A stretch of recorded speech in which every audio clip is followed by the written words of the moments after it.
أعوذ بالله من الشيطان الرجيم بسم الله الرحمن الرحيم. Insya Allah kita akan menerangkan tentang keutamaan puasa pada hari Tarwiyah dan hari Arafah. Sangat penting ya ini. 10 hari awal bulan Zulhijjah yang kemarin kita terangkan, ini sangat luar biasa. Kenapa? Karena di 10 hari bulan Zulhijjah ini banyak keutamaannya. Yang pertama, ibadah haji. Itu yang paling utama, ibadah haji. Kenapa? Karena dengan ongkos yang mahal dan juga dengan fisik yang kuat. Itu yang paling utama. Ibadah di 10 hari pertama di bulan Zulhijjah, yang pertama adalah ibadah haji. Yang keduanya ibadah umroh. Biasanya udah haji langsung umroh ya. Yang ketiganya yaitu berkurban. Juga sama, harus dengan biaya minimal 2,5 juta udah cukup ya, kambing satu. Ini fadilahnya luar biasa. Yang ketiganya berzikir. Yang satu nggak bisa, ibadah haji nggak bisa, umroh nggak bisa, kurban nggak bisa, zikir atuh itu kan ya. Zikir dengan ucapan yang perbanyak subhanallah, alhamdulillah, Allahu akbar, la ilaha illallah, wala haula wala quwata illa billah. Dari tanggal 1 sampai dengan tanggal 10 itu zikirnya itu. Diusahakan perbanyak ucapan kalimat la ilaha illallah ya. Jadi zikir-zikir yang utama subhanallah, alhamdulillah, la ilaha illallah, Allahu akbar, wala haula wala quwata illa billahil azim. Bisa sendiri-sendiri atau bisa langsung subhanallah walhamdulillah wala ilaha illallah wallahu akbar wala haula wala quwata illa billahil aliyil azim 100 kali ya.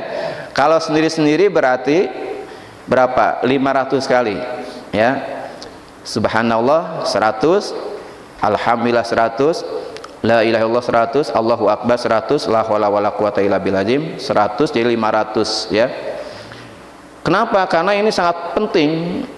Sebagaimana terangkan dalam kitab kemarin bahwa amal, tiadalah suatu amal yang paling Allah sukai ya, yaitu pada hari 10 awal bulan Zulhijjah, sampai-sampai melebihi jihad fisabilillah, kecuali orang yang berjihad gugur sebagai syuhada baru bisa mengalahkan amal ibadah 10 awal bulan Zulhijjah ya. Dan puasanya jangan lupa, sebagaimana terangkan dalam kitab ini bahwa wal yaumul tsaminu al yaumul ladzi yusamma yaumut tarwiyah. Pada hari ke-8 dinamakan hari Tarwiyah ya. Diusahakan 2 hari puasanya ya. Bagaimana pahalanya? Man shamahu u'tiya minal ajri ma la ya'lamuhu illallahu ta'ala. Barang siapa yang berpuasa pada hari Tarwiyah, maka Allah akan memberikan pahala yang sangat besar, dan tidak ada yang tahu pahalanya, hanya Allah sendiri. Begitu besarnya pahala sehingga makhluk tidak ada yang tahu pahalanya.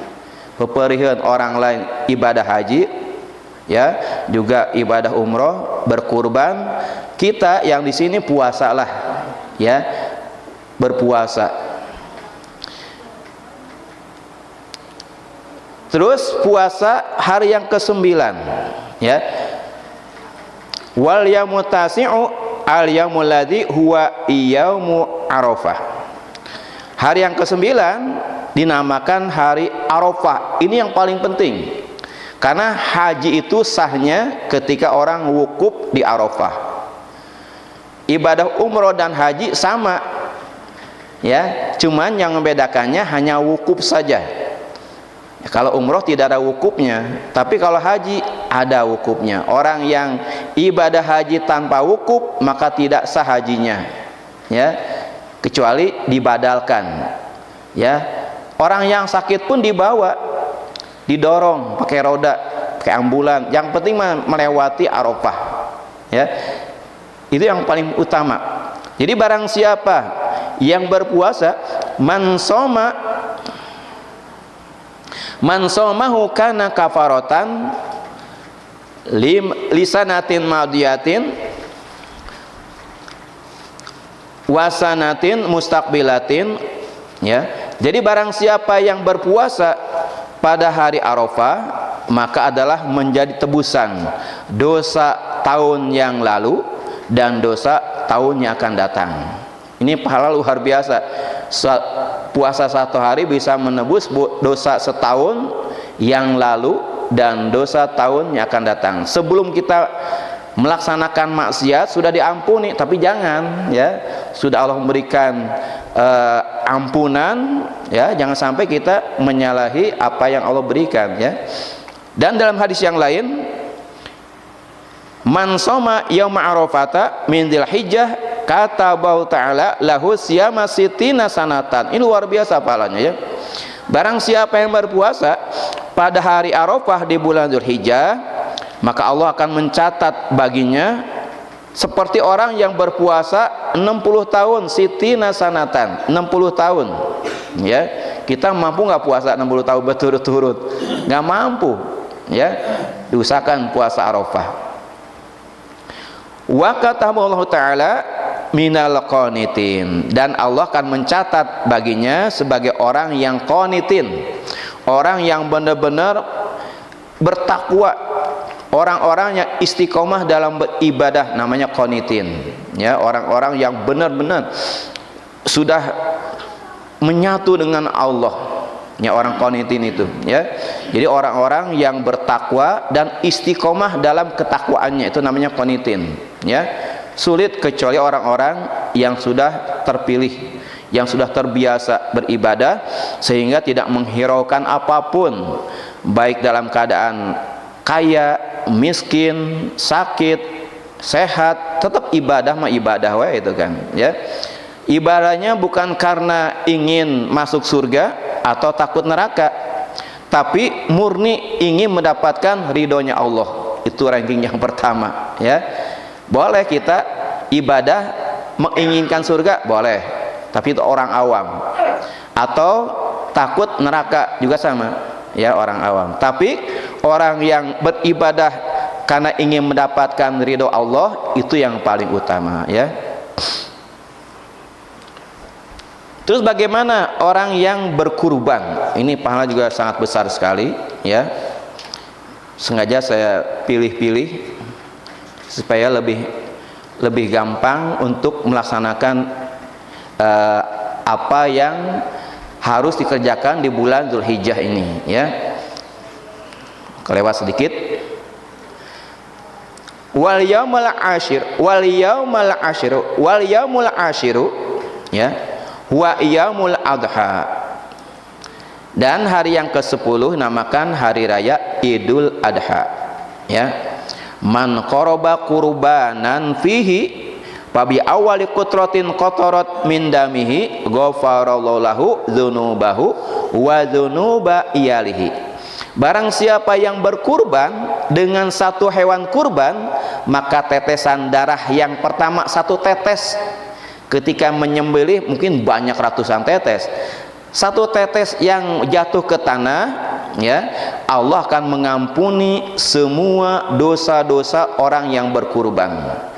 Bukan dia sendiri, wa iyali, dan juga semua kerabat keluarganya, ya. Ada banyak pertanyaan yang masuk ke WA saya bahwa bagaimana Ustaz, orang yang sudah meninggal apakah harus dikorbankan? Gak usah, kecuali ketika orang tua, bapaknya atau ibunya masih hidup, wasiat, ya, kepada anak-anaknya, lamun bapak maut, bapak can korban.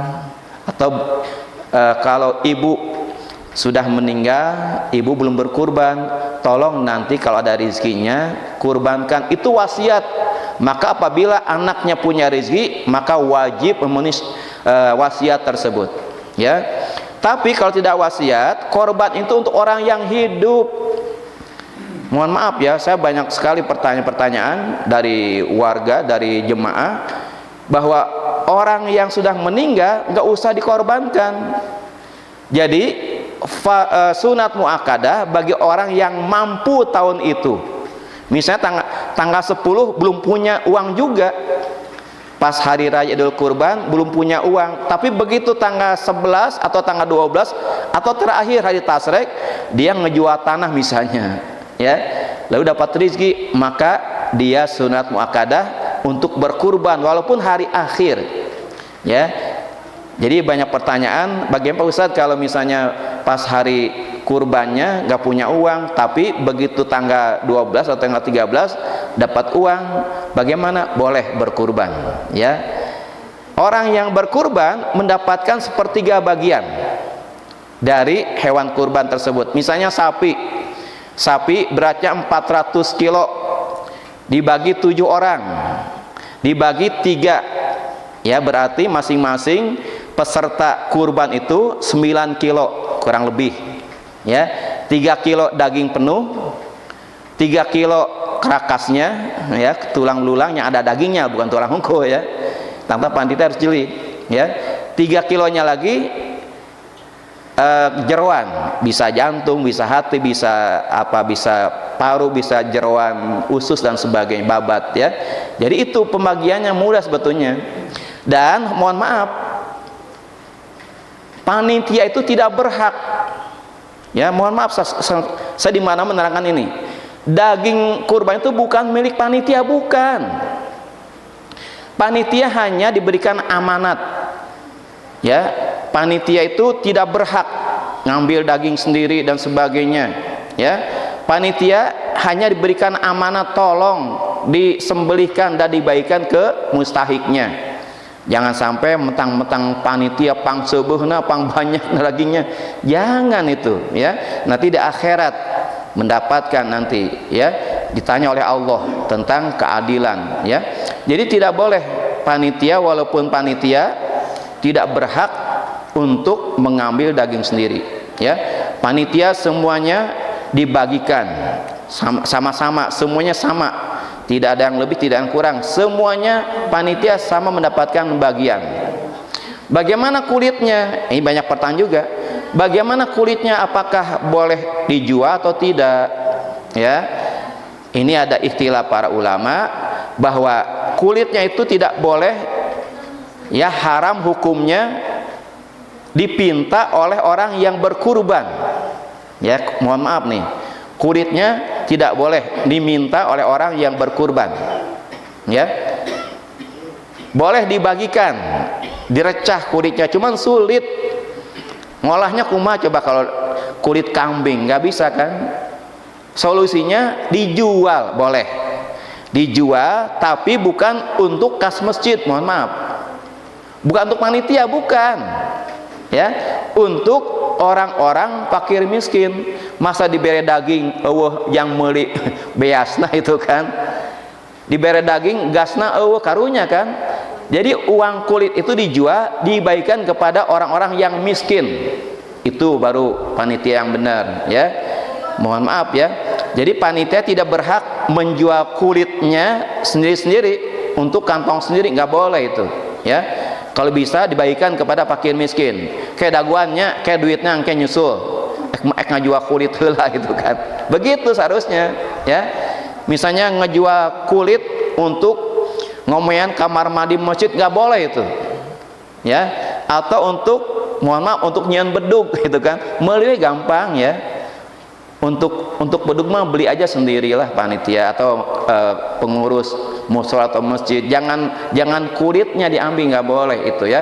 Jadi semuanya dibagikan, termasuk kepalanya juga direcah, kakinya. Jadi semuanya kebagian. Jadi panitia hanya dititipkan oleh masyarakat untuk diberikan kepada mustahiknya. Mohon maaf lagi, ya, ini daging korban itu bukan milik panitia, bukan, ya.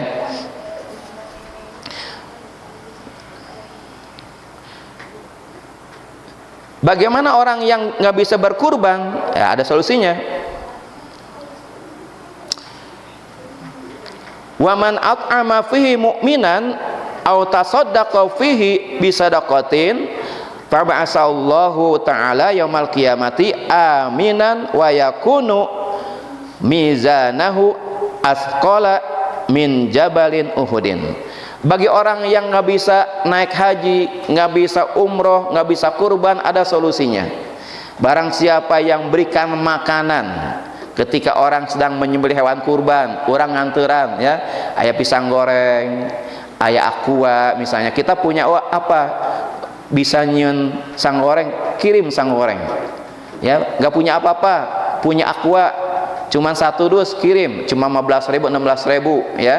Jadi barang siapa yang bersodakoh dengan sodakoh makanan ya atau minuman,